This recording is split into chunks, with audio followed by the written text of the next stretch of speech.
할렐루야. 아멘. 오늘도 함께한 우리 3대 가족 주님의 이름으로 환영합니다. 오늘 어린이 주일 예배 우리 마음을 다해서 하나님께 올려드리도록 하겠습니다. 우리 함께 기쁨으로 찬양드립니다. 선한 목자 되신 우리 주 함께 찬양드리겠습니다.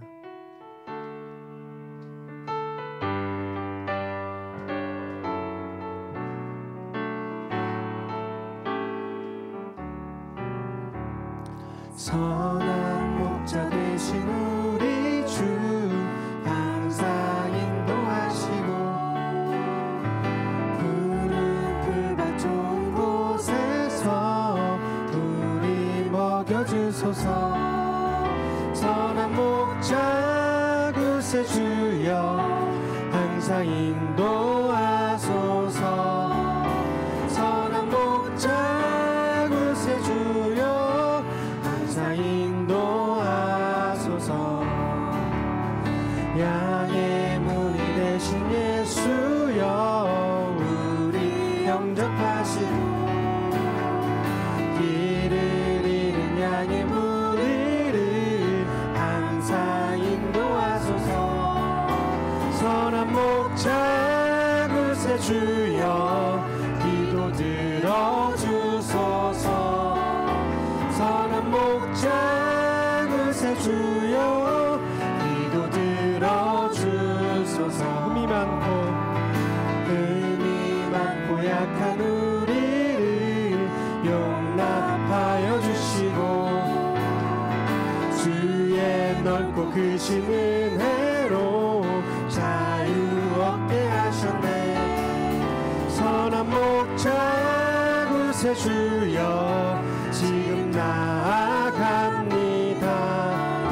선한 목자 구세주여 지금 나아갑니다.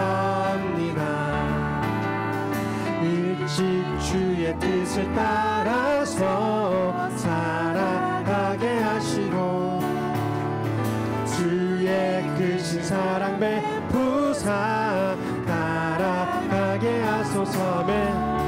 선한 목자 구세주여 인도하소서. 선한 목자 구세주여 항상 인도하소서. 예수 사랑하심을 예수 사랑하심을 성경에서 배웠네.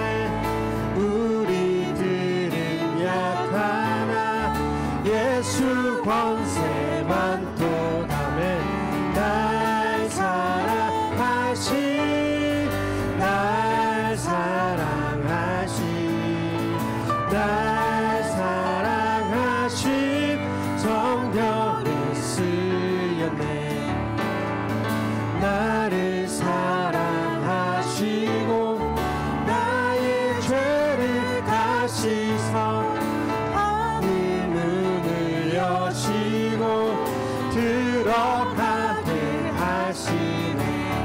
날 사랑하시 날 사랑하시 날 사랑하시 성경에 쓰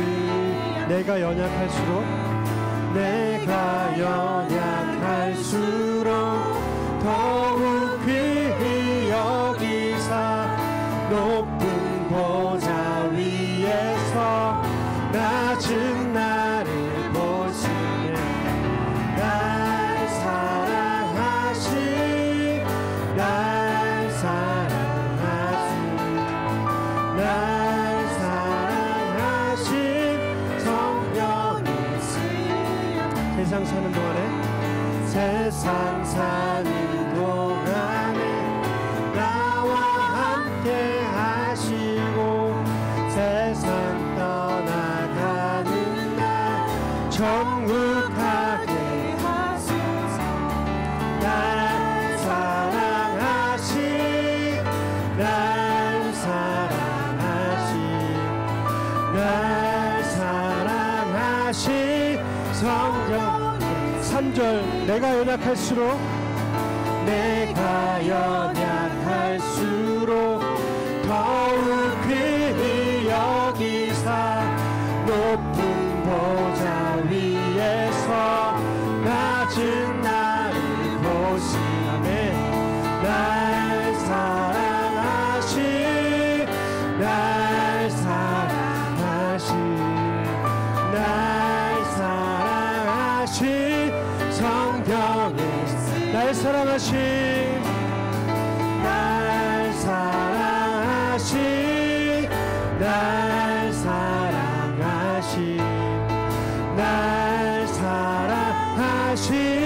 성경에 쓰였네. 날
하나님은 너를 지키시는 자, 너의 환난을 면케하시니 그가 너를 지키시리라. 너의 출입을 지키시리라. 눈을 들어 산을 보아라. 너의 도움 어디서 오나. 천지 지으신 너를 만드신 여호와께로.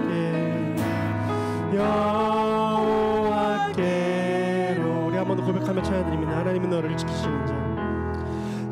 하나님은 너를 지키시는 자, 너의 우편에 그늘 되시니 낮의 해와 밤의 달도 너를 해치 못하리. 하나님은 너를 지키시는 자, 너의 환난을 면케하시니 그가 너를 지키시리라. 너의 출입을 지키시리라. 아멘. 눈을 들어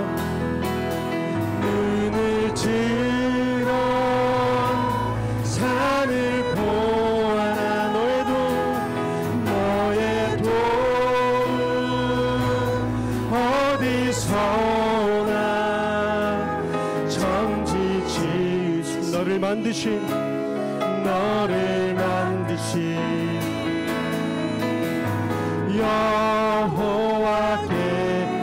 여호와께로라. 눈을 들어 산을 보아라. 너의 도움 어디서 오나. 천지 지으신 너를 만드신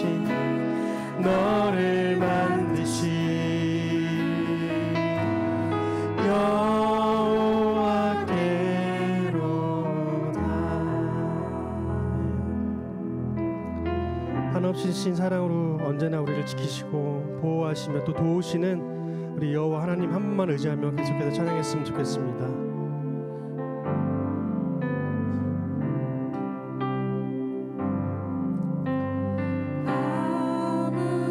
아무것도 두려워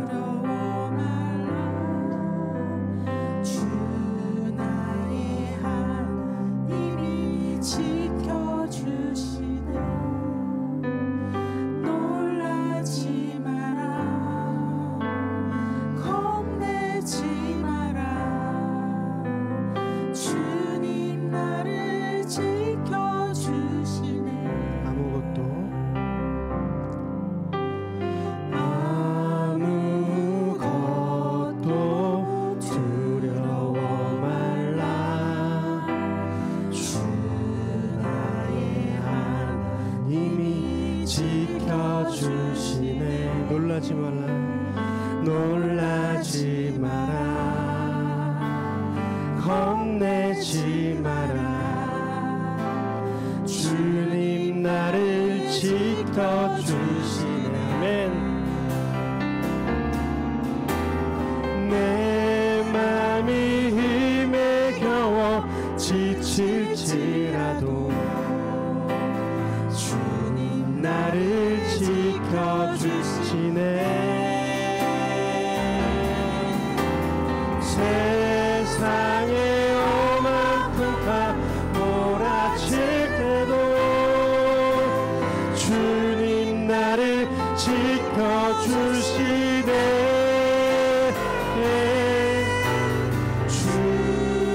주님은 나의 산성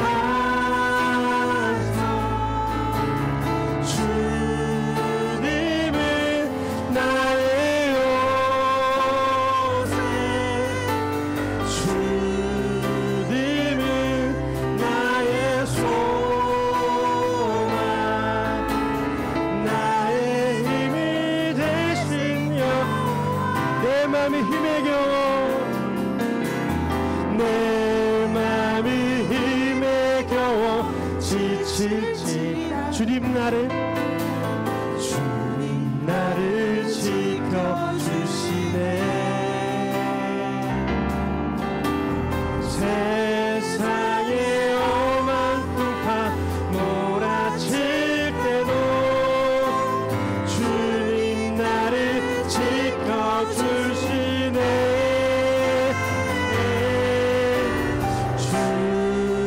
주님은 나의 산성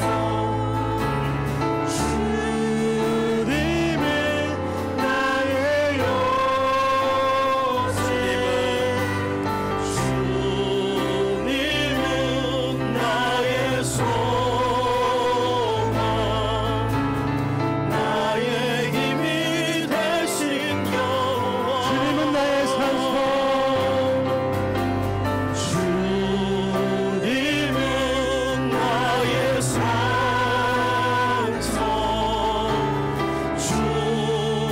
주님은 나의 요새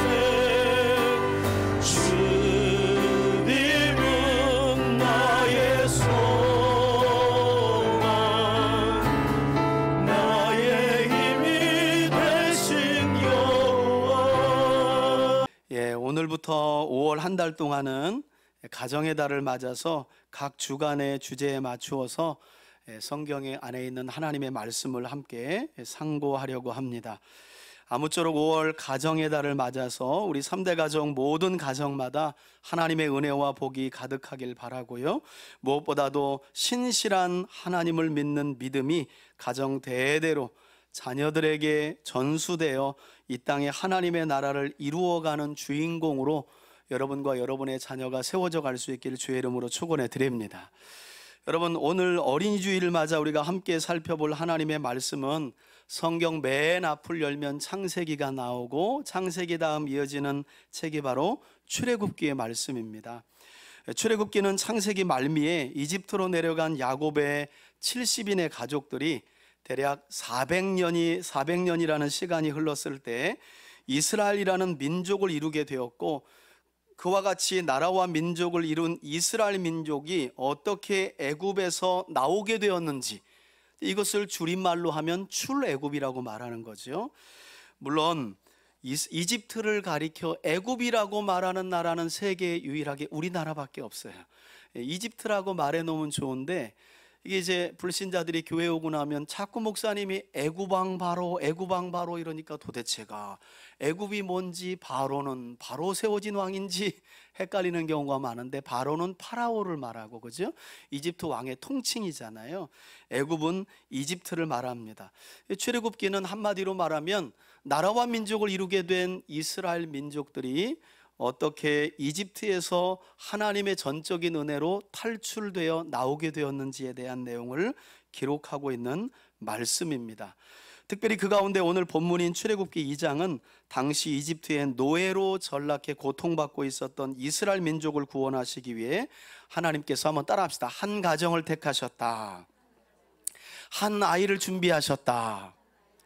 예, 그게 바로 오늘 2장 서두의 내용입니다. 하나님의 구원의 놀라운 서사가 쓰여지는 데에 전지전능하신 하나님께서 흥미롭게도 가정을 준비하셨다는 거예요. 한 아이를 준비하셨다는 거죠. 여러분, 이것은 출애굽기에만 나오는 내용이 아닌 것을 우리는 성경을 열어보면 알 수 있습니다. 성경 여기저기에서 하나님께서 하나님의 새로운 계획들, 특별히 새로운 시대를 열기 전에 항상 어떤 한 가정을 준비하셨던 것을 볼 수가 있는데요. 대표적으로 여러분, 하나님께서 천지 만물을 창조하신 이후에 창세기 5장을 넘어 6장에 가보면 죄가 세상에 관영했을 때 세상을 심판하시기 전에 구원하시기로 작정하고 누구의 가정을 방주 안으로 드립니까? 노아의 가정이죠. 그죠?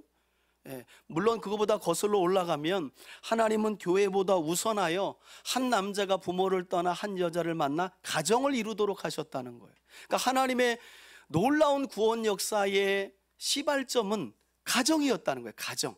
여러분, 교회는 그 가정 이후에 나온 거예요. 그래서 이 가정이라는 의미가 사실 우리에게 너무나 중요한 거죠. 노아의 가정만 그랬던 것이 아니죠. 하나님께서는 암흑과 같은 사사시대를 끝날 때에 자녀가 없는 마노아를 찾아가셔서 마노아의 가정에 우리가 잘 아는 대로 나실인 삼손을 준비시키기도 하셨고요. 사사시대 끝말에 왕정시대라는 새로운 시대를 출발시키기 위해서 하나님께서는 엘가나의 가정을 또 준비하셔서 아이를 임신하지 못하는 한나라는 여인을 통해 나실인 사무엘을 준비하셔서 또 새로운 시대를 열어가셨던 것을 보게 돼요.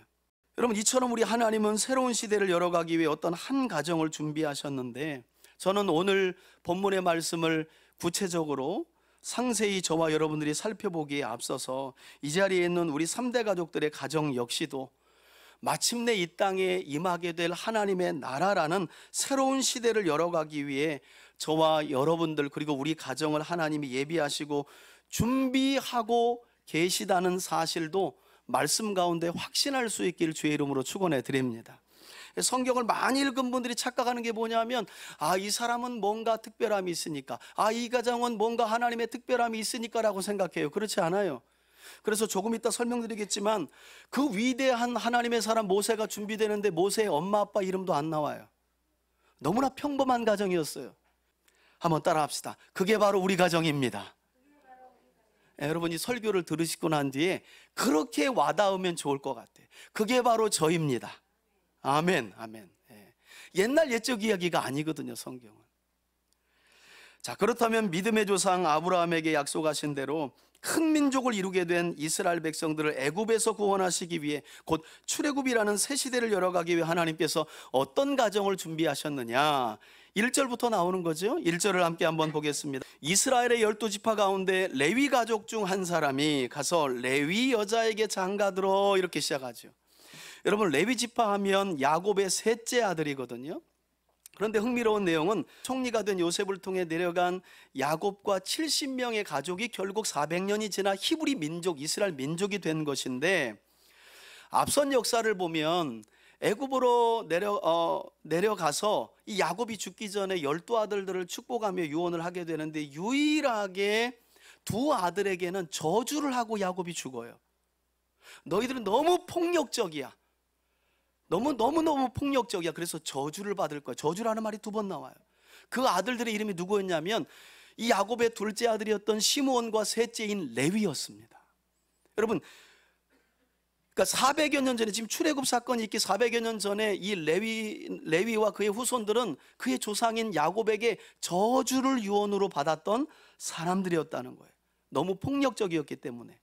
하지만 유언이 있은 뒤로 400년이 지나서 그 사이에 정확하게 어떤 일이 있었는지는 성경이 우리에게 정확하게 설명하지 않지만, 성경은 오늘 이 출애굽 사건의 시발점에서 하나님께서 야곱의 12아들들 가운데 어느 지파 가정을 주목하셨다는 거예요?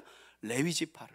자, 그리고 여기서 또 한 가지 흥미로운 점은 성경이 의도적으로 조금 전에도 제가 말씀드렸다시피 모세의 아버지와 어머니의 이름을 언급하지 않고 단순히 레위 남자와 레위 여자로만 언급하며 모세의 부모님을 무명으로 처리하고 있다는 거예요. 여러분, 우리는 이 모세의 부모님의 이름을 어디에 가서 발견하게 되냐면 조금 더 지나서 출애굽기 6장에 가서야 그들의 이름이 아므람이었고 요게벳이었다라는 사실을 확인할 수 있어요. 저는 이제 이런 게 흥미로운 거죠. 아니 그 위대한 모세의 출생을 다루는데 왜 성경은 모세의 아버지 이름을 그냥 레위 남자라고 이야기하고 있고, 아니 그 위대한 모세를 출생한 여인의 이름을 요게벳이라고 정확하게 말하고 출발하지 않고 그냥 레위 여자라고 말하고 있을까? 여러분 오늘 성경에 보시면 하나님이라는 단어가 안 나와요. 그냥 사람들의 이야기 같아요. 이게 바로 성경 의문을 가지라는 거예요. 왜 이 위대한 모세의 엄마 아빠 이름을 이야기하고 있지 않지? 왜 그럴까요? 성경은 모세의 엄마 아빠 이름의 역사를 기록하고 있는 게 아니에요. 하나님의 구원 역사를 기록하고 있기 때문에 여기에서는 엄마 아빠 이름을 가르쳐주지 않고 있다는 거예요. 오늘 성경도 보면 너무나 평범한 레위 지파 한 가정을 하나님이 주목하셨다는 거예요. 그러니까 여러분 이런 걸 보면 하나님이 지극히 평범한 우리의 삶을 주목하고 계시다는 것도 알 수 있죠. 에이 목사님 그런 말씀 마세요. 모세니까 하나님이 예비하시고 주목한 건지 우리 애들이 무슨 모세같이. 여러분 그렇지 않아요. 공부를 다 잘한다고 하나님이 들어 쓰시는 것 아니에요. 특별히 우리나라 같은 경우에는 공부 잘하면 다 한 자리 차지하고 그 다음에 가는 게 감옥이잖아요. 그러니까 얘 참 공부 잘하게 해주세요 이것만 기도하면 감옥 가라는 말과 똑같아요. 그 뒤에 것도 구체적으로 기도할 필요가 있어요. 똑똑한 게 목적이 아니에요. 성공하는 게 목적이 아니에요. 언제 어디에 있든지 하나님 잘 경외하는, 하나님만 두려워하는 사람 되게 해달라고. 그렇게 기도가 우리에게 필요한 거죠. 자, 이렇게 레위 지파에 속한 두 사람 아므람과 요게벳이 결혼했다는 거예요. 그리고 2절을 보니까 그 여자가 임신하여 아들을 낳았다는 거지요. 그가 그리고 나서 어떤 것을 봤대요? 잘생긴 것을 보고 석 달 동안 어떻게 했다고요? 숨겼다는 거예요. 왜 숨겼을까요? 여러분 출애굽기 1장을 보게 되면 당시 애굽을 통치했었던 바로 왕이 노예로 전락한 이스라엘 백성들의 수가 자꾸 기하급수적으로 늘어나자, 이 대목도 참 재밌어요. 하나님께서 아브라함에게 야 내가 내 후손을 하늘의 별과 같이 땅의 모래와 같이 많게 하실 거라 그랬거든요. 근데 요셉을 통해 처음 내려간 야곱의 70가족은 아주 대우를 받았어요. 그러나 시간이 흘러가면서 그들은 결국 노예로 전락하고 말았죠.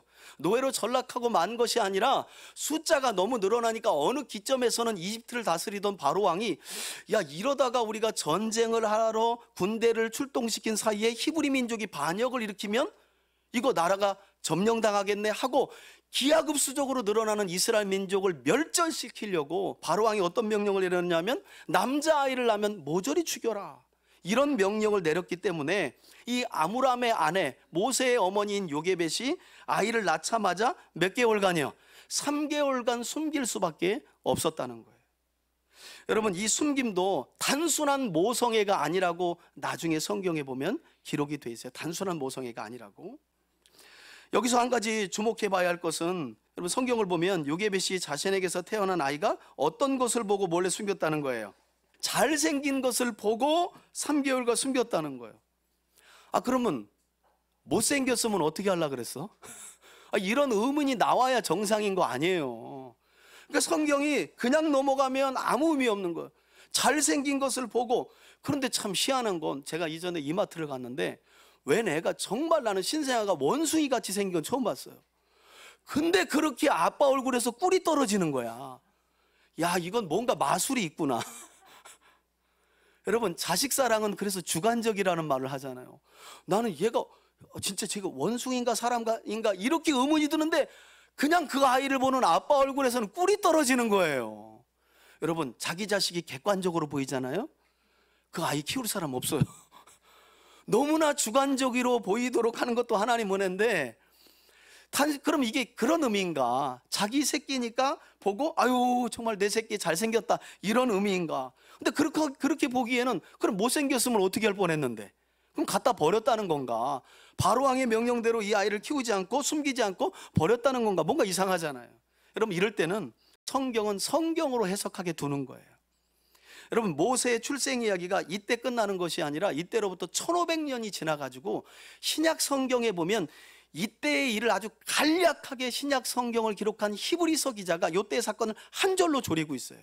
어떻게 줄이고 있냐면 우리 성경을 좀 찾아봅시다. 히브리서로 가봅니다. 자, 11장 23절 함께 읽습니다. 시작. 믿음으로 모세가 낳았을 때에 그 부모가 아름다운 아이임을 보고 석 달 동안 숨겨 왕의 명령을 무서워하지 아니하였으며 아멘. 여러분, 우리가 잘 알다시피 이 히브리서 11장은 믿음을 따라 살아간 위대한 신앙의 선배들에 대한 이야기를 기록하고 있는, 그래서 우리가 히브리서 11장을 무슨 장이라고 불러요? 믿음장이라고 불러요. 여러분, 이게 중요해요. 지금 믿음장 안에 모세의 출생 이야기와 그의 어머니 이야기가 들어있다는 게 중요한 거예요. 다시 말해, 요게벳이 아이가 잘생긴 것, 우리 히브리서에서는 아름다운 것을 보았다 그래요. 이 아름다운 것을 보고 숨겼다는 의미는 단순히 이 아이의 외모가 뛰어났다는 말이 아니라 지금 이게 어느 장 안에 담겨 있다고요? 믿음장. 그러면 이 아이가 잘생긴 것을 보고 아름다운 것을 봤다는 건 요게벳이 무슨 눈으로 봤다는 거예요? 그렇지요, 여러분. 아니, 내 새끼 낳고 내 새끼 이쁘지 않은 부모가 어디 있어요? 다 숨기고 싶고 이 아이를 죽이고 싶지 않죠. 그러나 모세 시대에 다 그렇게 했느냐? 아니라는 거예요. 많은 사람들은 바로의 엄중한 명령이 있었기 때문에 눈물을 머금고 입술을 꽉 깨물고 남자아이를 낳으면 죽일 수밖에 없었어요. 그러나 모세의 어머니 요게벳은 달랐다는 거예요. 이 아이를 믿음의 눈으로, 조금 의역하면 하나님의 시각으로 이 아이를 본 거예요. 잘생기게 봤고, 표현이 이게 너무 외향적으로 표현돼서 좀 아쉽긴 하지만 아름답게 본 거예요. 이건 외모를 말하는 게 아니라는 거예요. 믿음의 관점에서 봤고 믿음의 눈으로 아이를 봤다는 거예요. 아니나 다를까, 여러분, 오늘 본문에 기록된 이 잘생겼다라고 하는 이 말은 히브리어로 한번 따라합시다. 토부라는 말인데, 여러분, 토부가 가장 많이 쓰인 성경이 어디인 줄 아세요? 창세기 1장이에요. 하나님께서 6일 동안 천진만물을 지으시고 난 뒤에 지으신 모든 것을 보시고 뭐라 그러셨어요? 좋았더라 그랬죠. 좋았더라, 좋았더라, 좋았더라, 좋았더라, 보시기에 심히 좋았더라. 이 좋았더라 라는 말이 바로 토부라는 말이에요. 그러면 요게벳이 자기 아이 모세를 낳고 어떤 눈으로 봤는지를 우리가 알 수 있는 대목인 거예요. 하나님이 천지만물을 지으시고 그 모든 것을 믿음의 눈으로 보시며 보시기에 좋았더라라고 하셨던 것처럼 요게벳도 단순히 그냥 자기 뱃속에서 나온 아이가 아니기 때문에 하나님의 시각으로 믿음의 눈으로 이 아이를 보고 좋았더라 했던 거예요. 토부했던 거예요. 자, 그런데 문제는 이어지는 3절에 보니까 어느덧 3개월이 지나죠. 더 이상 숨길 수 없는, 제가 어떤 책을 읽어보니까 그런 이야기를 해요. 갓난아이는 태어나서 3개월까지는 남아인지 여아인지 울음소리를 분별할 수 없다고 그래요. 근데 3개월이 지나면서부터는 변성기는 아니지만 3개월 지나서는 아, 남자아이구나 여자아이구나 라는 것을 분별할 수 있다고 그래요.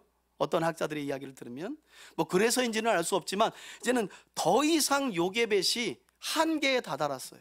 이 아이를 몰래 숨겨 키워가기에는. 그래서 어떤 결정을 합니까? 3절을 보세요. 요게벳이 아이를 더 숨길 수 없게 되매 그를 위하여 뭘 가져다가? 갈대 상자를 가져다가 역청과 나무 진으로 칠하고 아이를 거기에 담아 나일강가 갈대에 두었다는 거죠. 여러분, 흥미로운 점은 여기 쓰인 갈대 상자라는 이 히브리어 단어도 매우 흥미로워요. 이 히브리어 단어가 뭐냐면 테바라는 단어인데, 이 테바가 어디에 쓰였냐면 창세기 6장에 쓰인 단어예요. 그래서 창세기 6장과 여기에 유일하게 쓰였어요. 이 테바라는 단어는 창세기 6장에는 어떤 단어로 쓰였냐면 방주, 노아의 방주라고 할 때 방주가 테바예요. 그러니까 이건 뭘 말하냐면 노아의 방주와 모세를 담게 될 갈대 상자를 하나로 보고 있다는 거예요. 다시 말하면 하나님께서 방주를 통해 대홍수 심판으로부터 노아와 그의 가족들을 지켜 보호하셨던 것처럼 갈대 상자를 통해 나일강에 버려질 모세를 지켜 보호하실 것이라는 암시를 이 단어에 두고 있다는 거예요. 그리고 저는 이러한 요게벳의 결정을 통해서 그녀가 가진 믿음의 지혜도 엿볼 수 있는데, 여러분 생각해 보세요. 요게벳이 만일 나는 3개월 지나도 이제 거의 들키게 생겼는데 여보 아무람 나는 이 애 못 버려요 하면 어떻게 되는 거예요? 결국 발각되면 다 죽는 거예요, 가족들이. 그런데 놀랍게도 오늘 본문을 보면 요게벳이 더 이상 고집 피우지 않고 가족 모두를 위험에 빠뜨리지 않은 채 이제 숨길 수 있을 때까지 자신이 최선을 다해 숨긴 후에, 즉 그녀는 자신의 최선 뒤에 철저한 하나님의 도우심을 믿고 갈대 상자를 만들어 나일강 갈대 사이에 두었다는 건 이제 내 손을 떠나 누구 손에? 하나님 손에 위탁했다는 거예요. 하나님 손에. 여러분, 자녀가 망가지는 이유가 사실 그런 부분 아니에요? 떠나 보내야 되는데 계속 데리고 있어요. 전 세계에서 유일하게 대한민국이 그렇죠. 그렇죠? 이제는 떠나 보내야 되는데 계속 부모가 아이를 거의 지배하다시피 하는 거죠. 세계 여러 민족 중에 우리 대한민국이 제일 그런 게 심하잖아요. 그죠? 그런 점에서 요게벳은 내가 해야 할 최선의 한계에 다다르자 이제 그 최선을 누구에게 넘기면서? 하나님 손에. 여러분, 신앙은요, 그 선을 긋는 거예요. 지혜로운 신앙이라는 건 그거예요. 자녀도 마찬가지예요. 어느 때까지는 나의 최선이 필요하고요, 어느 때에는 이제 하나님의 손에 나눠야 돼. 그런 점에서 요게벳은 참 지혜로운 여인이에요. 자신의 최선의 한계를 인정하고 이제는 내 손을 떠났다 하면 누구 손에? 하나님 손에. 그래서 태바인 거예요, 갈대 상자가. 하나님의 구원 역사를 믿고 거기 안에 담고 그냥 내려보내는 거예요. 자, 요게벳은 이처럼 아이를 담은 갈대 상자를 나일강 갈대 사이에 두고, 이것도 참 요게벳의 믿음이 드러난 행동인데요, 미리암이라고 하는 자기 딸을 멀리서 지켜보게 하죠. 그 내용이 4절입니다. 4절을 보세요. 그의 누이가, 모세의 누이 미리암이 어떻게 되는지를 알려고 멀리 섰다는 거예요. 이거 어머니가 시켜서 그렇지 않겠어요? 조그만 여자아이가 뭐 동생을 갈대 상자에 놓고 떠내려가는 걸 보고 뭐 거기서 지켜볼 이유가 뭐가 있겠어요? 요게벳이 지켜봐라. 여러분, 이것도 저는 참 요게벳의 믿음이 드러난 행동이라고 봐요. 나의 최선을, 나의 손을 떠났지만 이제 하나님의 역사가 어떻게 될지를 그 딸을 통해 지켜보고 있으라는 거예요. 그러자 어떤 일이 벌어집니까? 5절 보세요. 원어를 보면 우리 개역개정 성경에는 번역이 안 됐지만 5절 앞에 마침이라는 단어가 있어요. 마침. 근데 이 단어가 참 흥미로운 단어예요. 성경에 보면 우연히 또는 마침이 있어요. 근데 여러분, 생각해 봅시다. 신앙 안에 우연이 있습니까? 신앙 안에 마침이 어디 있습니까? 다 필연이고 하나님의 섭리죠. 근데 그걸 설명하려고 마침 이렇게 넣은 거예요. 마침 이 아이를 갈대 상자에 넣어서 나일강 갈대 숲 사이에다 딱 놓고 멀리서 미리암이 지켜보는데, 마침 거기에 누가 있었다는 거예요? 바로의 딸이, 다시 말하면 이집트 왕의 딸인 공주가 마침 그 시간에 뭘 하려고요? 하필이면 그때 목욕을 하려고 나일강에 나온 거예요. 그런데 여러분, 우리 성경에는 마침 그의 시녀들은 나일강을 거닐고 있었고요, 마침 그 갈대 사이의 상자를 보고 시녀를 보내어 가져왔다는 거예요. 이런 마침이 어디 있고 이런 우연이 어디 있어요? 성경은 의도적으로 배후에 하나님께서 지금 모세를 지켜보호하고 계시고 모세의 가정을 지켜보호하고 계시고 더 나아가 모세가 출애굽시킬 이스라엘 민족을 전적으로 보호하고 계심을 이와 같이 우리에게 가르치고 계시다는 거예요. 여러분, 모세 한 가정을 향한 하나님의 놀라운 지키심과 보호하심은 모세 한 가정을 향한 게 아니에요. 결국 이스라엘을 향한 거예요. 하나님의 언약 안에 있는 이스라엘 민족을 향한 하나님의 놀라운 보호와 지키심이라는 거예요. 그리고 이어지는 6절을 보면 갈대 상자 사이에서 갈대 사이에서 상자를 가져오고 그걸 열죠. 그러니까 그것도 재밌어요. 아니, 계속 울었으면 금방 뛸 텐데 얘가 사이에 있을 때는 잠잠했어요. 새근새근 잠이 들었어. 근데 얘가 바로왕의 딸인 공주가 가져와서 상자를 딱 열 때 어떻게 했다는 거예요? 여러분, 물 때도요, 그렇게 보기 싫게 울잖아요. 그러면 정념이 뚝 떨어져요. 근데 그 순간에 아무튼 이 바로왕의 공주의 마음 안에 있는 모성애를 확 자극할 만큼 막 하고 울었는지는 알 수 없지만, 저는 뭐 귀여운 거하고는 상관없으니까 어쨌든 열었는데 때마침 그때 울음이 터진 거예요. 응애 하고 울었겠지요. 근데 열어보니 잠담하던 아이가 우는지라. 그러자 그를 어떻게 해요? 불쌍히 여겨 이르되. 여러분, 성경이 재밌잖아요. 모세의 어머니 요게벳은 아이를 낳았는데 그 아이를 토부, 하나님이 천지 만물을 지으시고 그 만물을 보시기에 좋았던 것처럼 믿음의 눈으로 딱 보고, 여러분 이 바로의 딸은 불신자잖아요. 근데 여러분 하나님께서 신자들을 통해서만 역사하십니까? 그렇지 않죠. 이 불신자가 아이를 봤는데 불쌍히 여겨요. 여러분 성경을 보면 하나님의 속성 가운데 하나가 뭐냐면 불쌍히 여기심이에요. 긍휼히 여기심이에요. 그런데 하나님께서 이 마음을 바로의 딸 안에 주신 거예요. 그래서 불쌍히 여겨 이르되 히브리 사람의 아기네, 이렇게 말했다는 거예요. 여러분 이 상황이 본래 정상적으로 돌아가려면 본래 이 상황은 누구야? 누가 우리 아버지 바로왕의 명령을 어기고 아이를 낳아서 죽이지 않고 3달까지 키운 거야 하고 그 작자를 찾아내야 맞는 거예요, 원래대로라면. 그런데 성경을 보니까 이 여인은 아버지의 엄중한 명령을 떠올리기는커녕 이 아이를 보자마자 어떻게 여겼다는 거예요? 불쌍히 여겼다는 거예요. 여러분 이게 하나님의 섭리가 아니고 뭐겠어요? 이렇게 성경은 암묵적으로 이것이 자기 백성을 지켜 보호하시는 보이지 않는 하나님의 손길이고 하나님의 놀라운 섭리임을 우리에게 가르쳐주고 있다는 거예요.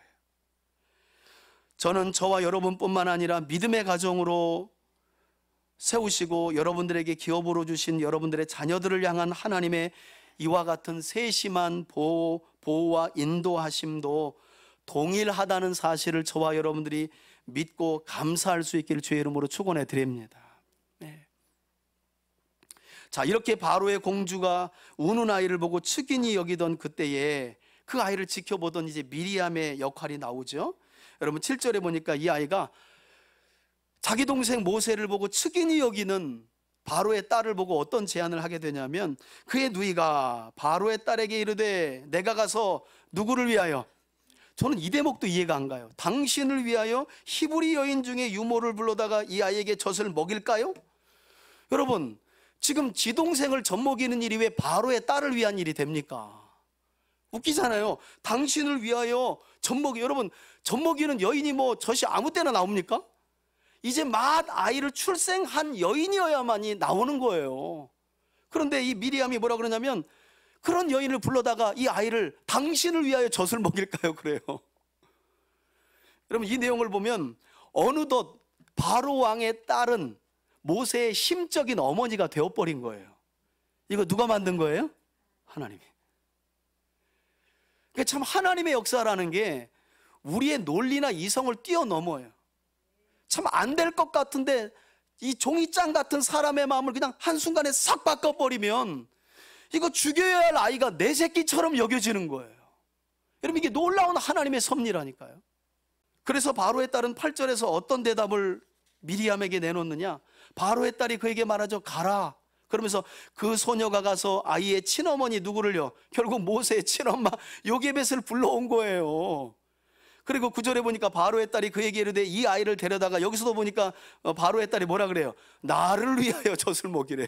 아니 자기가 난 아이도 아니고 지금 상황은 자기 아버지 바로왕이 히브리 민족의 남자아이들은 모두 다 죽여라 하고 엄중한 명령을 내리고 있는데 어느덧 모세가 자기 아이가 된 거예요. 자기 아이가. 이거 하나님의 섭리가 아니면 무엇으로 설명할 수 있겠냐는 거예요.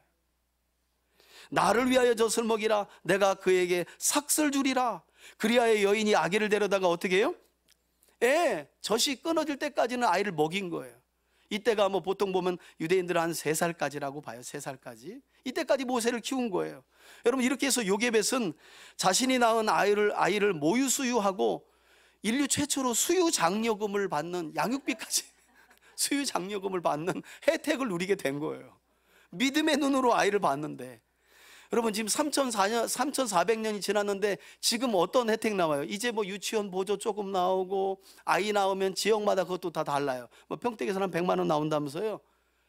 여러분 이제 조금 지나면 뭐 나올까요? 수유 양육비 나옵니다. 이제 제가 볼 때는 가능해요. 왜냐면 워낙 안 나니까.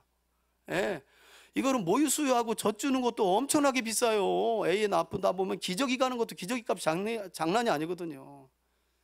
나라가 딴 일 할 게 아니라 이런 거 해야 되는데 이 혜택을 요게벳이 받은 거예요. 믿음의 눈으로 아이를 바라보고 하나님이 역사하시는 믿음을 따라 아이를 내리워 놓고 하나님이 역사하시는 구원의 역사를 지켜본 결과예요.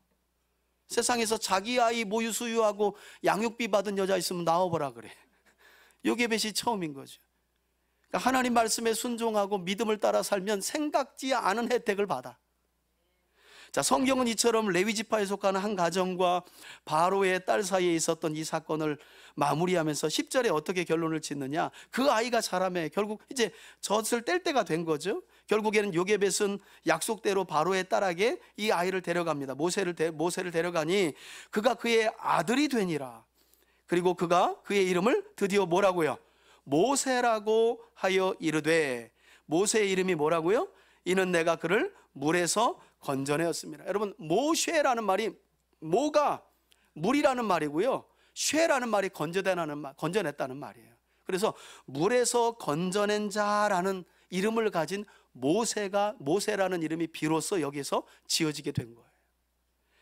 여러분, 이렇게 억압받았던 이스라엘 백성들을 장차 애굽에서 구원할 하나님의 사람 모세가 준비되고, 모세는 아이러니하게도 그를 죽이라는 엄중한 명령을 내렸던 당사자인 바로 왕의 왕궁 안에서, 우리 성경에 보면 원수의 목전에서도 상을 베푸시는 하나님이라는 말씀이 있잖아요.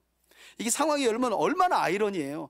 모세는 여호와의 백성은 다 죽여라 했는데, 바로 왕은 여호와의 백성은 다 죽여라 했는데, 바로의 딸이 바로의 턱 밑에서 이스라엘 백성들을 구원할 모세를 길러냈다는 거예요.